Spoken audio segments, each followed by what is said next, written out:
বাড়িতে মনে হয় কেউ আমাদের বিয়ের কথা মানবেনি, আমাকে মনে হয় পালিয়েই বিয়ে করতে হবে। কি রে, অনেকদিন তো পর এলি, কেমন লাগছে শ্বশুরবাড়ি? এখন কেমন লাগছে বল? আমি আর সেই ঘরে থাকতে পারবো না। তারা আমাকে ভালো করে খেতেও দেয়নি, রোজ মারে, লাঠি ঝাঁটা করে আমাকে। তোমার জামাই মদ খেয়েছে, আমাকে নানান গাল দেয়, মারে। আমি আর সেই ঘরে থাকতে পারবো নি মা। ওইরকম করে বলে? হ্যাঁ, তোকে তো মানিয়ে গুছিয়ে নিয়ে চলতে হবে।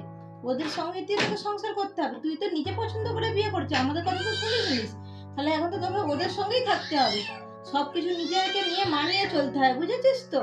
অতএব মেয়ে হয়ে জন্মেছিস, সব বয়স সবকিছু জিনিসগুলো ভাবতে হবে, ভেবেচিন্তে কাজ করতে হবে। এখন মাথা গরম করে কোনো কাজ করলে হবে না। ওখানে গিয়ে থাক, তারপরে দেখ কি হয়, তারপর আমার দিকে বলবি, বুঝতে পেরেছিস?